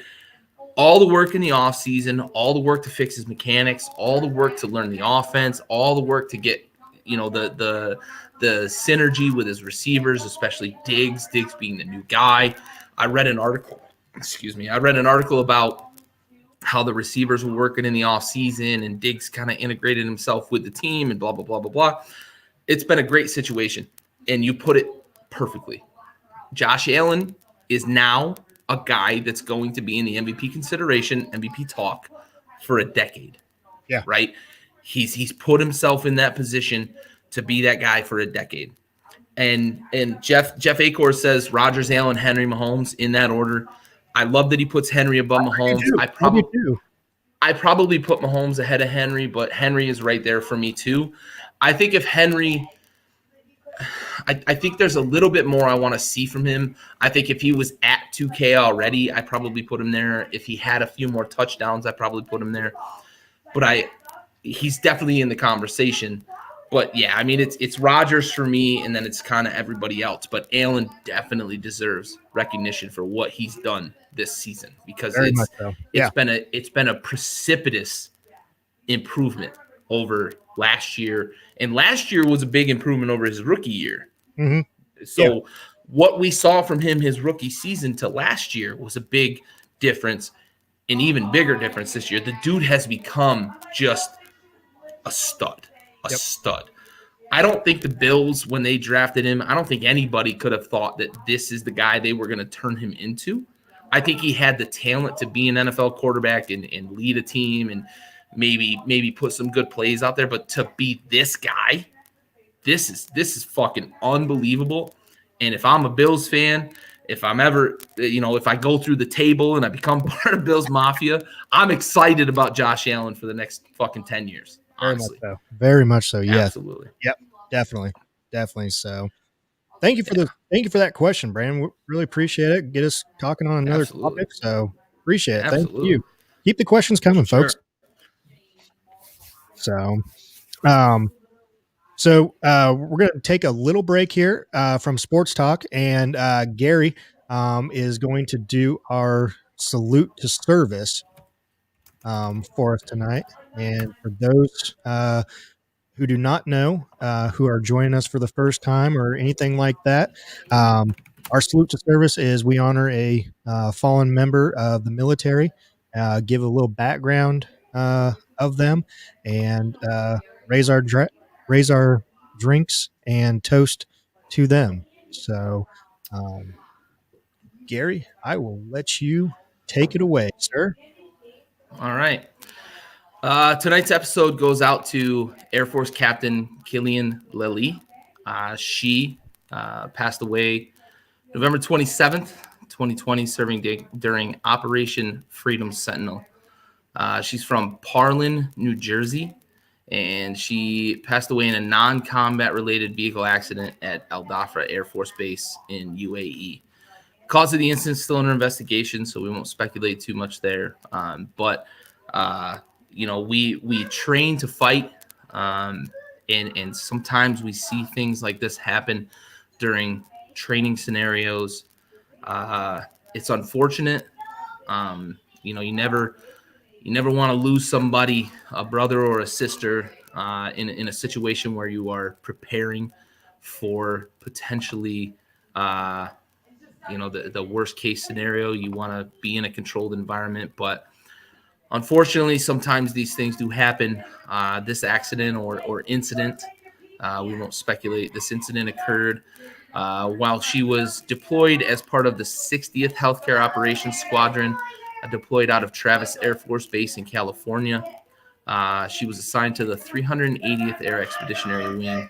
She graduated from the U.S. Air Force Academy, and to add kind of insult to injury here, this was her first deployment.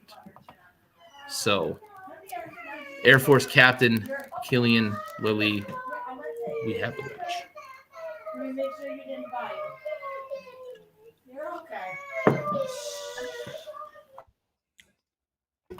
Apologies for the background noise. I think we had a dog related incident. Jeff Acor, I think it is safe to assume I will mention Haskins this week if the offense is struggling. So for those of you that don't want to hear about Haskins, just pray that Taylor Heineke gets the offense going early and often and doesn't give me a reason to thank Haskins for how poorly the offense is performing. We will definitely be mentioning Haskins at least once, if not a handful of times this weekend during that game. For sure. All right. So let's shift gears into basketball. We got the NBA season tipped off, I think, about 8 days ago.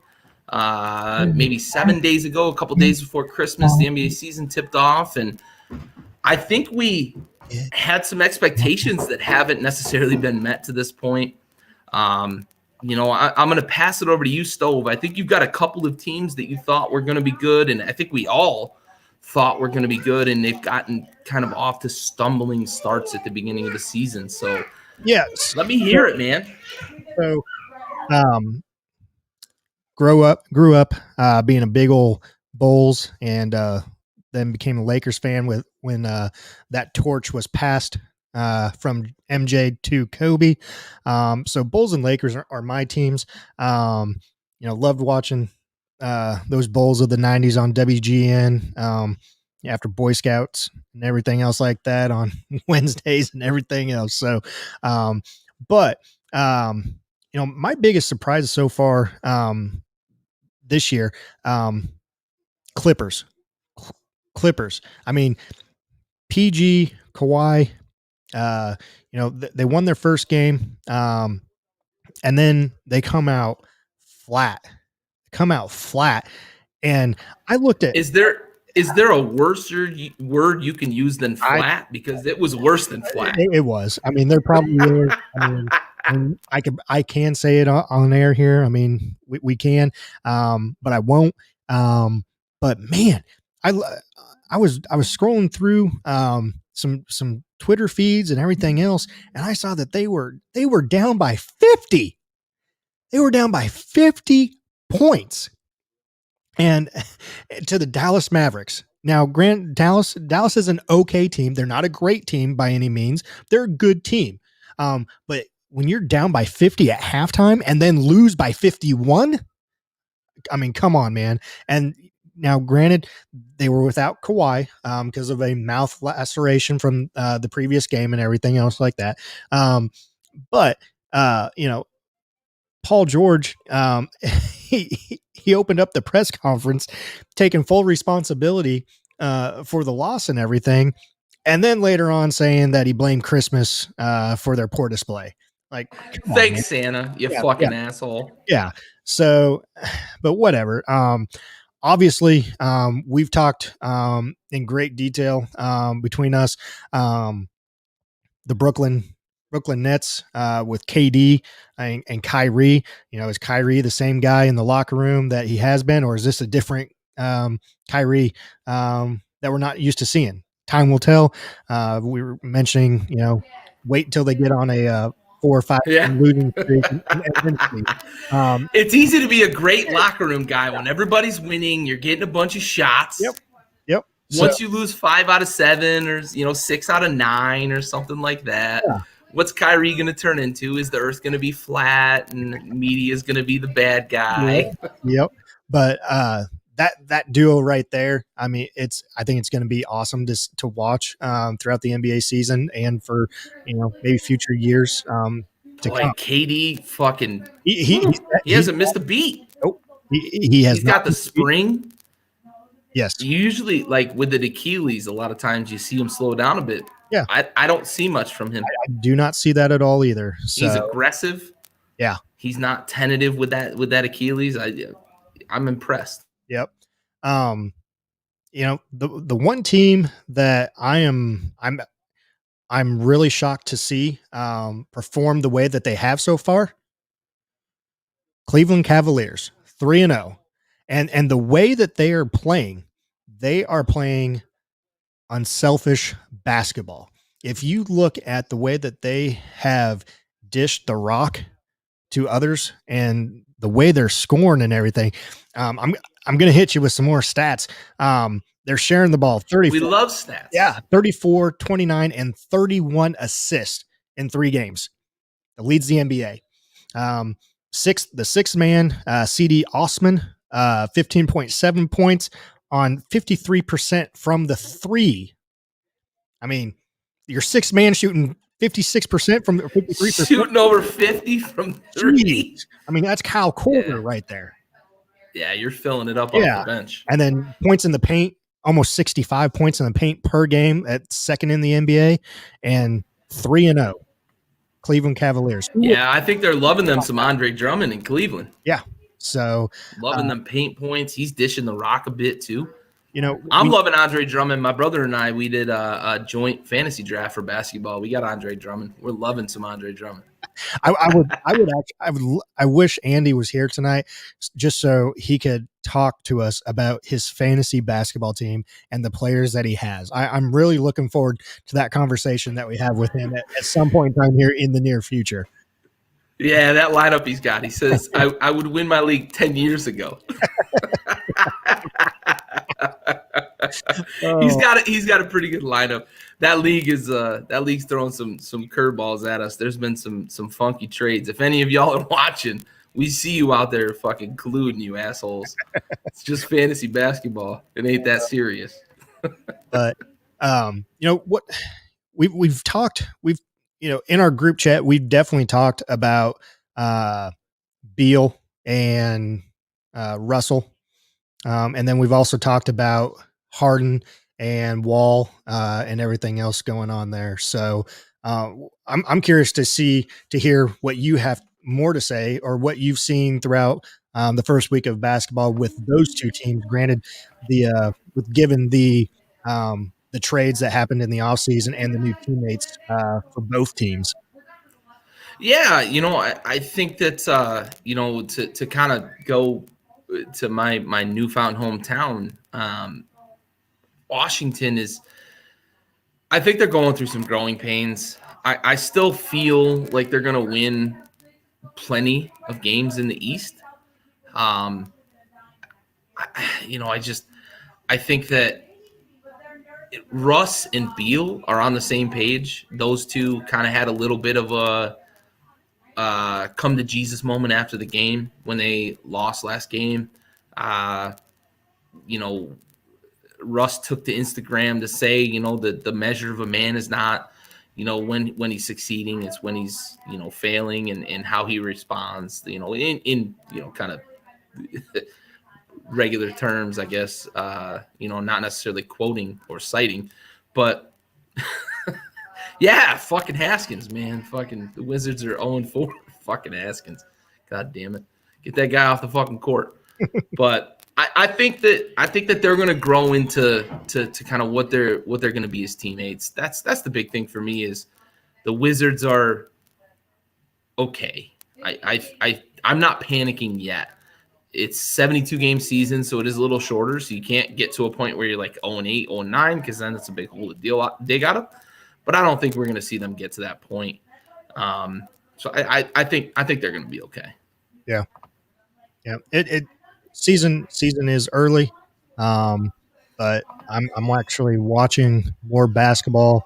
I've watched more basketball this year so far in the first week than I have probably the past 2 years, and it's all thanks to you guys and your knowledge of basketball. My wife, opening night, I turned on NBA, and my wife looked at me and she's like, "Why are you watching basketball?" I was like, "Gary and Andy know basketball, and I need to know basketball just like they do, so I can. I gotta be able to keep up, right? Right. So I think you guys. Yeah, we gotta hold each other accountable. Exactly. exactly. Yeah, I think Jeff Acor hit it on the head, man. Fucking Haskins taking Russ and Beal to the strip club. That's probably a big reason why, for Yep. sure. They got to get out of the strip club, and if they can get Haskins out of town, they might be all right. For sure. I love what Cleveland's doing though, and I'm my brother's up in the living room up here, and he's probably going to hear this and be like, "I told you so." But I'm really surprised that Cleveland is playing the type of ball that they're playing, and I still think that they're a team that maybe they're going to make the playoffs because the East is usually that conference that has a 37 win team or a below 500 team win. Get into the playoffs. But I like what I've seen from them in the first 4 games they played, and I just the first handful of games they played, and I'm surprised by it. And I think that they've got a lot going on. You mentioned the assist numbers, right? Easiest way to get good open looks is to pass the ball, and that's what they've been doing. It's hard to beat a team that moves the ball as well as they do. So maybe there is something going on in Cleveland. I mean, that's basketball 101 for you. I mean, you learn that in grade school. Sure. So, no, be definitely interesting. And that's how the Warriors beat up on teams over the last, when they were running their dynasty. Yeah. That running gun, and they were moving the ball. Nobody's selfish. The ball didn't, disappear in anybody's hands. Even when KD was there, the ball moved a lot. Exactly. So, and they're maybe they've got something sustainable in Cleveland. Yeah, I'm glad you mentioned the Warriors because I did forget about them. They've been a team that obviously I think we've all watched throughout the past few years with their great run and everything else. And then last year with the injuries that they've had and everything else like that. And then obviously this year having high hopes, and then now what's his name went down. Clay. Yeah, thank you. Clay went down. Yeah, it's unfortunate. It is. And is Green back yet? Green has been nicked, but he played the other night, so he's back in the lineup. Okay, so that was probably his first game back then for this year. They definitely played the Nets that first game, and man, I mean it was they were not ready. I don't think they did not. I mean, granted, it's a new core that you have to build with and everything else like that. It does take some time, but yet Kyrie and KD, I mean, they didn't play together last year, obviously, and man, that Brooklyn Nets team against the Warriors on opening night last week, wow! I mean, kudos to them. The ball is flying all over the place. Yeah, I mean, it's going to be Steve Nash has already put his fucking stamp on that team. They will definitely be a team to watch and be a fun team to watch this year. But going back to the Warriors, they have gotten 2 victories, I think, so far, and that, they're playing better than they did the first game of the season. But it'll definitely be interesting to see how they progress throughout the year with all those new guys that they do have with them. So yeah, for sure. So I'm going to comment on a couple of Jeff Acor's comments there, but Jeff Acor wishes he had my jump shot. I'm going to leave it at that. Nah, for real though. Fultz is turning into a little bit. If he ever fixes his jump shot, he's turning into that player that I think was drafted, by the Sixers that they were expecting. That shoulder injury clearly has turned him into a different player. But yeah, the Magic, they're on our agenda. I mentioned them as something we needed to talk about, right? That's the first 4-0 start in franchise history, and they're the only 4-0 team right now. And they're playing good basketball. They haven't done it against chumps either. They've played a couple of cupcakes, but they played a couple of good teams. They beat Washington, who I thought was going to be better than they were. Yeah. Orlando looks like they could be a team that's going to have some sticking power because Aaron Gordon looks healthy. Markelle Fultz looks like he's comfortable. And they've got a lot of good role players on that team. And not to mention probably the best player on the team, Vucevic, who's one of the best big men who can fill it up from 3 different levels, defends the rim very well. They've got a good team there that, knock on wood for Andy's sake, being the resident Magic fan, knock on wood for them. I think that they've got some potential to be, a contender in the East, maybe, make a deep playoff run. I don't know that they've got the firepower to go up against Boston and maybe Brooklyn. If Brooklyn stays healthy, I don't know that they've got the firepower to compete with them in a 7-game playoff series, but Orlando's no joke right now, and they're not 4-0 for no reason. They're, that's not a fluke. They've been playing good basketball. Going back to Golden State, it's hard to lose probably the best 2-way player in basketball and think that you're going to be a good team. As much as Heisman is probably a good pickup for them, Curry being healthy is probably not probably, but Curry being healthy for them is definitely a big win. They just have a bunch of role players on that team that missing a guy like Clay is a big deal. It's a huge deal. Yep. You can't hide Curry on defense the way they used to be able to. And they got away with it for all of those years, their dynastic run.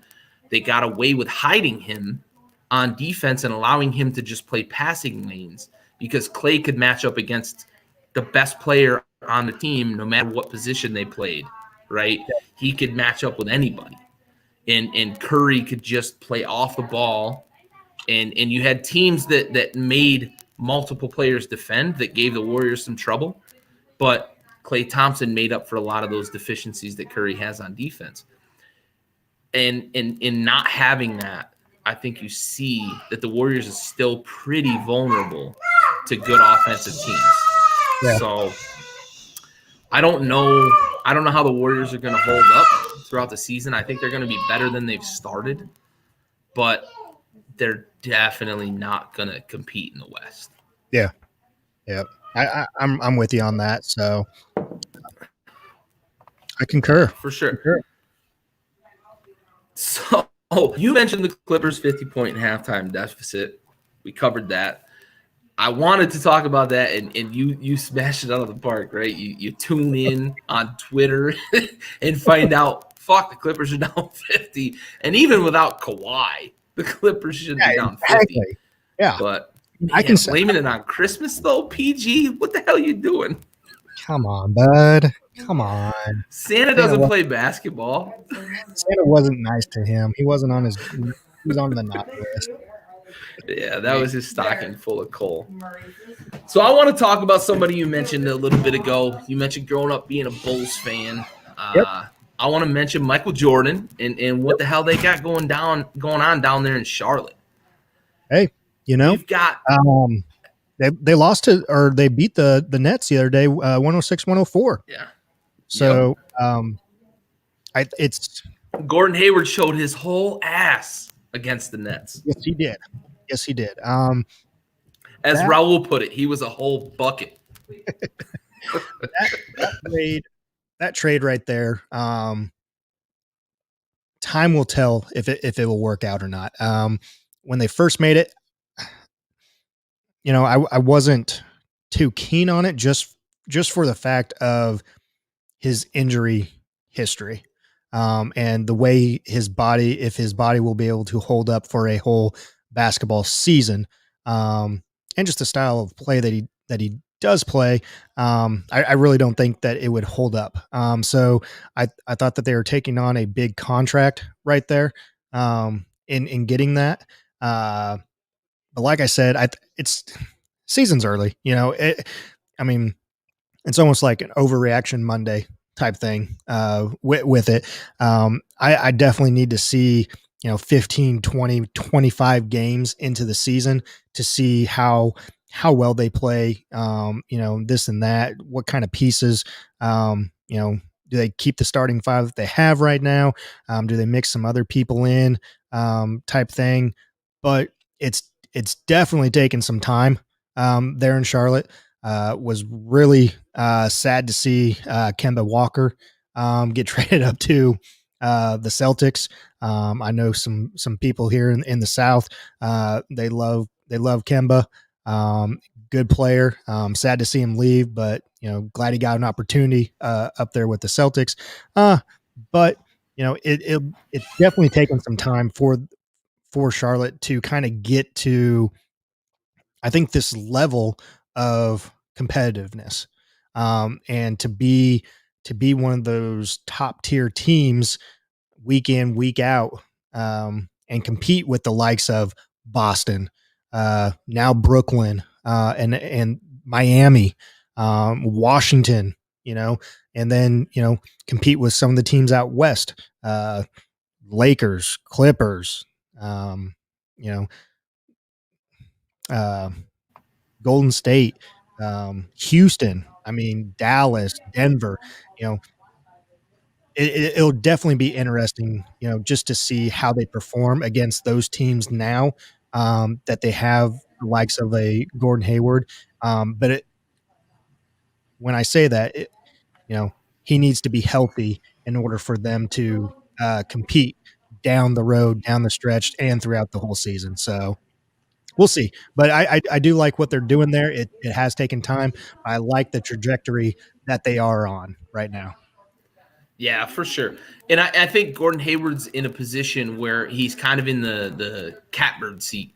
To quote my high school U.S. history teacher, Mr. Leach, he's in a position where he can be the focal point of an offense and start to get back to that trajectory we saw him on when he left Utah.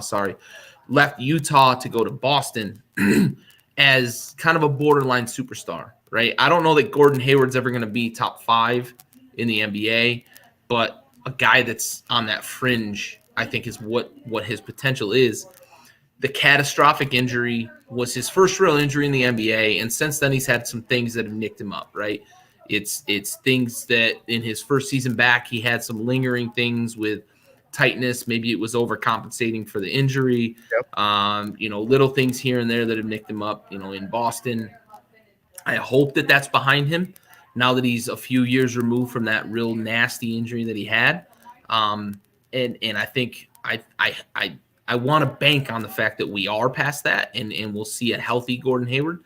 And I think that him with LaMelo Ball, who I think is going to prove to be the best ball, I think they have some real potential there for him to mentor a guy like LaMelo into a role and into an offense that could be really dangerous in the East. They've shown some flashes here early in the season, knocking off Brooklyn, and Gordon Hayward showing just kind of what kind of ball player he can be in that game there. But LaMelo Ball has really good court vision for a guy whose highlights on ESPN have always been about him shooting and taking these crazy shots and scoring a bunch. Yeah. The dude has shown that he sees the floor pretty damn well. Yep. For a young guy. So I think that they've got some real potential there in Charlotte. Yeah, I totally agree. So we'll see what MJ and company can do here this year and potentially some years down the road. Yeah, for sure.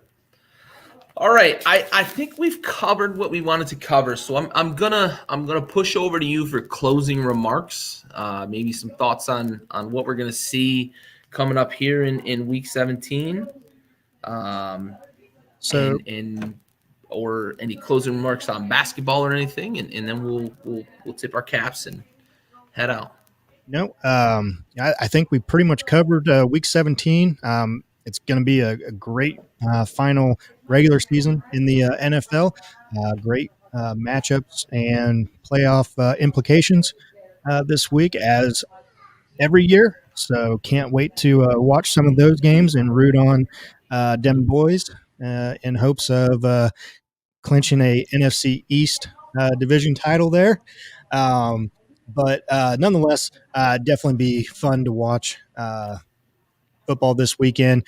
Definitely watch some college football New Year's Day. Got the 2 playoff games that day at 4 and 8 o'clock. So can't wait to watch those. And it's just, we're we're at the end of the year, where 2020 has just been pretty much a shit show for everybody. Shit show. Um, I think everyone is ready to see this year out and welcome a new year with 2021, and we are right there with you here at Backyard Sports. And it's definitely been a year for the books, but hey, don't let the door hit you on the way out. Right. Don't let the door hit you where the good Lord split you, right? That's right. All right, I think we have a good closing question because we talked about Bama beating the dog shit out of Notre Dame, and we talked about Clemson getting to the national championship game against Alabama. Jeff Acor wants to know, is it close or is it a blowout? I think I'm going to go a close game here. I really am, because I think the Notre Dame Alabama game is going to be a blowout. So I'm going to go with the Clemson Ohio State game as a close game, and I'm going to go Clemson by 10. 10, so 2 scores. 2 scores. They're up, and then towards the end there they get a touchdown there to kind of seal the victory. So yep, Clemson by 10. I'm close with you there. I think Clemson by 6. I think Ohio State's going to score late, make it interesting. Yep. But I think Clemson's going to be able to close out, and I think it'll be a 1-score game. But I think Clemson is never going to be in danger.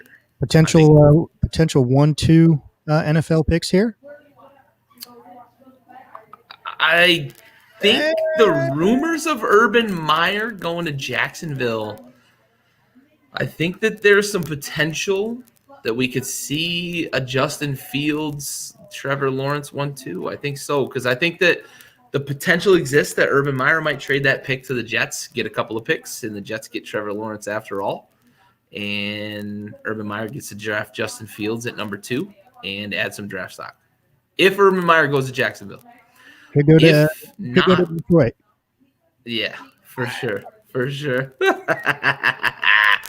Andy loves that, right? Sorry, Andy had to. I think there's some real potential though that those could be the 1 and 2 picks off the board, for sure. Yeah. So definitely, and like we talked about earlier, four of your top 5 Heisman candidates are in the playoff picture and playing New Year's Day. So, I mean, it definitely be some good football for sure. So, yeah, I like Jeff Acor's take. If he's dumb enough to pass on Lawrence, it's probably a real dumb decision, but we'll see for sure. We've seen college coaches go into the NFL and have loyalty to their programs, man. Yep. It might be one of those situations, right? Pete Carroll learned from it. His first stint came back to Seattle, and I remember Trevor Mays was really fucking mad at him for not drafting Trevor Mays, and it paid off because guess who's not in the NFL anymore? Yep. Not Pete Carroll. Exactly. All right. For Big Stove, I am Gary, nervous in Manassas, because the Washington football team is playing a winner-take-all game almost this weekend. Fuck Haskins. Yeah, his quarterbacks suck as pros, right? Ohio State quarterbacks have never been good. I thought that before they drafted Haskins. I've seen some stuff from Haskins that I think a good coach could put him to use, but that's for another day. We can talk more about that. I've waxed enough about Haskins. For Big Stove, I'm Gary. This is Backyard Sports, the Backyard Blitz. We are out.